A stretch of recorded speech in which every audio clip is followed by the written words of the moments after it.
This one's made by my friend Stoopzz. I haven't seen it, so we'll check it out today. But Lost Ark, the game developer is kind of like Yoshi P. He cares a lot, and whatever complaints he hears, he fixes. The game itself, when I played it, I enjoyed it a lot. But I had to play it in Russian server. So I stopped playing, and then I started playing Final Fantasy. I fell in love with Final Fantasy. And right now, I don't know if I want to try Lost Ark anymore because I like Final Fantasy so much. But I like Lost Ark as well. So it's something to think about. I'll try to play both, but I don't know how it will go. But I think I like FF a lot more right now, as of now. But let's check out the video. Welcome back to part 2 of an MMO that made me quit World of Warcraft, or perhaps finally an MMO that respects your time. I'm not sure on the title just yet, but I want to pick something that will grab your attention. Yeah, you can call it clickbait, but I promise this video will be worth your time, and I hope this video can offer you some insight into the truth about Lost Ark, and more importantly, serve as a tool that you can share with your friends when you see them dismiss the game due to misinformation. Many of you saw my initial Lost Ark review video stating that I thought the game would be something that you guys could look forward to at the start of 2022, with the official Western release date taking place on February 11th. And in that review, I spoke This is one thing though that scares a lot of people away. This game is isometric POV. It's an MMO, but it's isometric POV. Mimi's trying to bite my mouse, so I'm gonna put him down. Yeah, it's isometric POV, which means you're looking from above and down. That I didn't like that either, to be honest. So highly of the game that some people thought it was even a sponsored video, which I found pretty funny, as that is something that I have to legally disclose. You know, there's no way I could support such a game, right? Another trash free-to-play Korean MMO. Well, since my initial review, I put... Me too. On my Lost Ark video, everyone thought it was a sponsored video. I was actually kind of upset. Just about 1,000 hours into the game by challenging myself with some of the hardest content Lost Ark has to offer. And to my surprise, I still share the same thoughts from my initial review. Okay, patience on this one, patience. Wait. That thing sucked me up like a Hoover! What the fuck was that? I was so far away! Please! Oh, no way, man! I recently got done watching the 2021 Loa-On event, which is essentially the Lost Ark Blizzcon. It lays out a roadmap for the game and what players can expect in the coming months. And honestly, I was blown away. I went from being a fan of the content in Lost Ark to becoming a fan of Smilegate and the developers that make the game. So in this video, I'll discuss some of the notable things mentioned during the live stream for those of you that missed it, but more importantly, I'll break down what this means for potential players as well as the MMO genre in general. Let's get started. Now, it's important to note that this was the first Loa-On event that was translated for English viewers, which allowed many newcomers to participate in the ceremony. And unlike other developer presentations I've seen in the past, Smilegate opened up the show by discussing all of the mistakes they had made over the past year. They then decided to go over player metrics to demonstrate the recent growth of the game, and yes, some of this could be due to the fact that notable games like MapleStory and Lineage had made severe errors with their monetization over the past year. However, this situation is extremely similar to what took place between World of Warcraft. That's a chat developer. Look at his armor, chat. Damn. And Final Fantasy XIV. Many players fled from games like Aeon, MapleStory, and Lineage, seeking a new home in Lost Ark. The director then decided to discuss the recent delay of Lost Ark in the Western region. Many people chose to blame Amazon for their incompetence or their favoritism towards New World. However, he went on record to say that the delay was aimed at improving the localization of Tier 3 Legion raids for the Western release. Lost Ark saw tremendous growth following the introduction of Legion raids, which is essentially the highlight of the game for many people. You probably saw the video of Asmongold reacting to my friend Saint Tone before the meteor lands in 2 to 3 minutes. If you're tight on DPS on this point and you're getting close to the 20-minute enrage timer, 5 minutes are added so you don't have to worry so much about it. And any of the broken tiles for the corner. That is April, the current Legion Commander raid, and that is by far the most difficult content Lost Ark has to offer. The director wanted to make sure that players in the Western region could experience these Legion raids as soon as possible, hence the delay. It is important to note that Lost Ark also released 4 Legion raids within a 1-year time span. And believe it or not, these are some of the best raids I've experienced in any game. So cool, actually. Let's go! Let's go, man! Let's fucking go, boys! And despite this, they want to shift the focus towards creating more horizontal content. And what is horizontal content? Dude, this part is insane, chat. Remember how Warcraft 3... Dude, it's raining crazy outside. Do you guys want to hear it?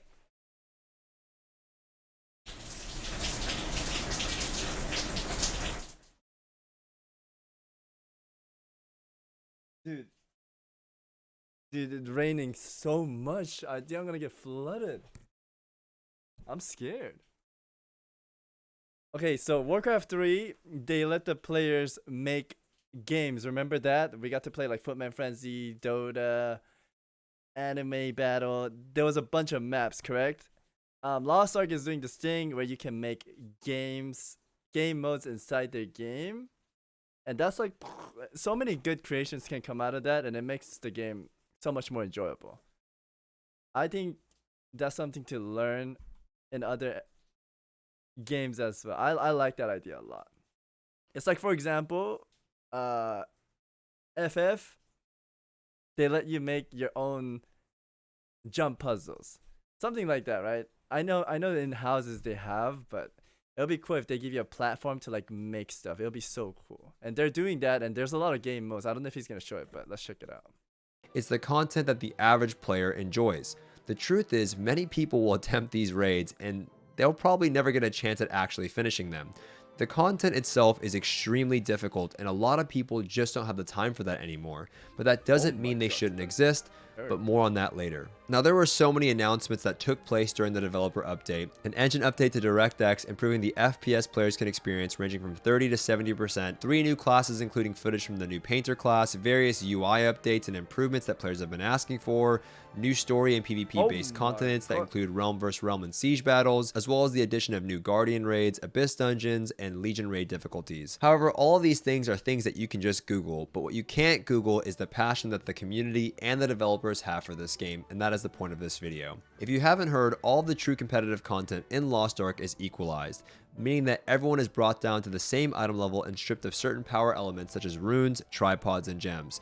However, because of this, certain classes perform significantly better in such environments. And rather than just gutting classes like Lancemaster, Smilegate decided to provide free sources of those runes, gems, and tripods, restoring a level of balance that would resemble real-world balance while still maintaining equalization. Rather than stripping fun, they decided to provide fun for all players to experience in these Hell Mode raids. Looking at these stuff scares me, chat. I'm not gonna lie. Like, I'm old now. And WoW, I know all the talents, but man, to learn all these new stuff. In these Hell Mode raids. These are the creative solutions I am looking for from a developer. During my initial review, I discussed the monetization element of Lost Ark. The game essentially runs on a WoW token-based system where players can purchase gold, and instead of receiving game time for gold, they receive blue crystals.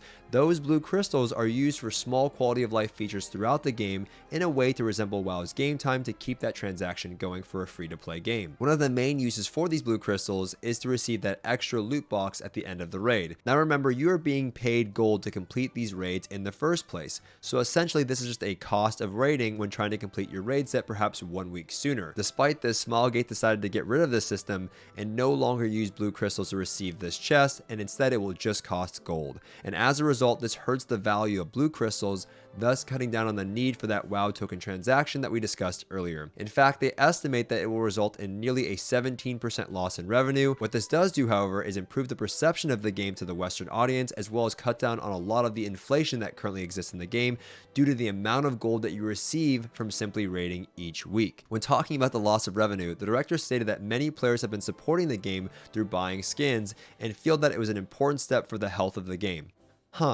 A trash free-to-play Korean MMO sacrificing revenue for the perception and health of the game. Now, while we're on the topic of raids, I wanted to discuss what this means for the casual player. As mentioned earlier, they discussed the importance of horizontal progression. Last year, we experienced the release of 4 Legion raids. However, this year we can expect 2 Legion raids as well as other PvE related content. Why does Stoopzz add footages of these? It looks so childish.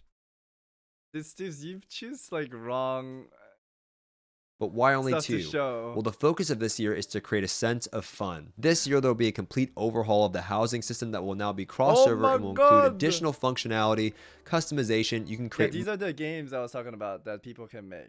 Like little puzzles, little racetracks. mini games for your friends to play, demonstrate raid achievements through trophies, and honestly straight up make your house look like Disneyland. He also discussed the implementation. That's actually crazy amount of this is the whole, you could design everything here, chat. It's a lot, which is really cool. Of a mod system where they demonstrated examples like custom games such as Dota, tower line defense, platformer style maps, and even games like Mario Party that you can. I might play this game, chat, just to play the made games. I think there's gonna be some phenomenal games. Warcraft 3, there was so many good games. I think they're gonna do a good job at this. Explore with your friends. Yeah, Mario Party, I'm not kidding. There's a ton of other Like, you gotta press these words DDS like to pass. casual content I that think this is currently gonna be really exists fun, in the man. game, but for me, this was something I never expected out of an MMO. Like, this is a And although 2D people mode like to too. make the claim that Lost Ark is like Diablo or PoE, No, it I is hate nothing when they of the compare sort. it. Yeah, It is I an hate when they compare it MMORPG, like that. and the Like, this implementation is like tower defense chat. of such content only furthers the point to those who are uninformed. And when asked by a player who unironically is a quote-unquote WoW refugee about the direction of the game, the director gave a familiar answer that I'm sure many players can relate with. The context of the question was from somebody who had a negative bias against Korean MMOs, as they typically include artificial barriers to progression, but after playing On the the game bottom right? I don't know. He has like a mustache. as they typically include artificial barriers to progression, but after playing the game, he discovered there is more to the game than what the stereotype would portray. The director responded by saying that they made a mistake by releasing 4 Legion raids back to back, as it created a sense of urgency for vertical progression. And although my friends and I have never really had trouble keeping up with the pace of the game, those who are unable to play regularly or every day may fall behind. He goes on to say that there's a delicate balance between catering to both the hardcore and casual audience. Furthermore, allowing the hardcore audience to dictate the pace this of the is like game is Gundam not healthy. battles. Thus, they plan to slow down the pace of Legion raids and will begin working on more horizontal content that players can partake in during the Stop meantime, showing allowing these for everyone to catch up. monsters. And if that content is not something they're interested in doing, he recommends they take a break from the game and play something else until the raid is released. This sounds awfully familiar from what we heard from Yoshi P, the director of Final Fantasy XIV, earlier this year. It's an attempt at valuing players' time and creating a more wholesome MMO experience. These are the type of developers that work at Smilegate. Furthermore, during the Q&A section, a player asked if they could implement a solo 1v1 arena mode, and the director responded with, "Sure, that's easy to do." They're willing to make What changes the fuck? WoW doesn't even do it, dude. Sure, that's easy to do. Blizzard, you're like, oh my god, it's so hard to do. We can't do it. Fuck you, Blizzard. on the fly while maintaining their vision of the game. The reason I made this video is because many people dismissed Final Fantasy XIV earlier this year Jesus Christ, simply Blizzard. because it was a Japanese What the? game. However, after trying it, those same people are now praising Yoshi looked P for his weird. refreshing take on That MMORPGs. looked weird. I believe the same is happening to Lost Ark. It is dismissed by many due to the Korean MMO stereotype. However, to the current player base, That Lost looked Ark is weird. much greater than that. It is an MMO that is appreciated by players worldwide for its willingness to adapt. By no means is Lost Ark a perfect game.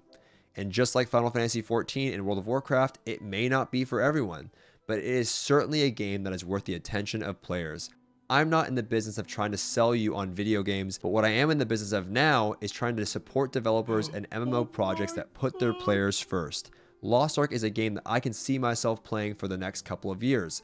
Not in terms of making videos, because I love to cover all games, but just as a player. And I look forward to the launch of the game and seeing how they can adapt to the Western market.